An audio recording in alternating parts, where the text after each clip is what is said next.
Hello বন্ধুরা, আসসালামু আলাইকুম। আপনারা কেমন আছেন?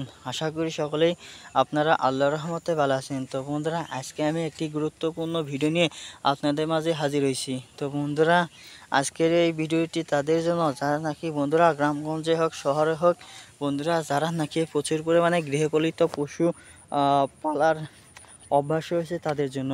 গ্রামগঞ্জে কৃষকেরা কিন্তু তারা প্রত্যেকটা ঘরে ঘরেই কিন্তু বন্ধুরা তারা একটি করে হোক দুটি করে গরু পালন করে থাকে। তো বন্ধুরা, আর যারা গরুর খামার দিয়েছেন তাদের জন্য খুবই উপকারে আসবে এই সরকারি ঘাসগুলো। তার কারণ হচ্ছে বন্ধুরা, সবসময় কিন্তু অন্য অন্য ঘাস পাওয়া যায় না, বা সবসময় কিন্তু খেরের দাম বন্ধুরা খড়কুটার দাম অনেক বেশি হয়ে থাকে। সেজন্যই আপনারা খড়কুটা কিনে আনতে আপনারা হিমশিম খাচ্ছেন বা বেশি খরচ হয়ে যাচ্ছে।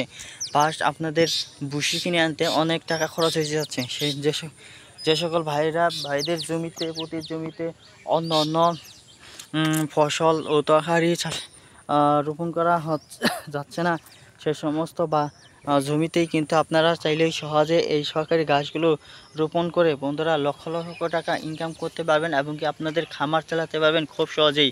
বন্ধুরা, এই গাছগুলো কিন্তু যদি একবার রোপণ করতে পারেন, তো বন্ধুরা একবার রোপণ করলেই যথেষ্ট হয়ে যাবে। তার কারণ হচ্ছে একবার রোপণ থেকেই বন্ধুরা কষি দিয়ে বারবার এই গাছগুলো বৃদ্ধি পেতে থাকবে। আবার কেটে নেবেন, আবার খাওয়াবেন, আবার কেটে নেবেন, বন্ধুরা এভাবেই চলতে থাকবে। তো বন্ধুরা, শুধু তাই নয়, এই ঘাসগুলো যদি গরু এবং গৃহপালিত পশু পাখিদেরকে খাওয়াতে পারেন, তাহলে বন্ধুরা অবশ্যই অল্প দিনের মধ্যেই তারা বড় হতে থাকবে এবং কি তারা মোটা তাজাকরণ হয়ে যাবে।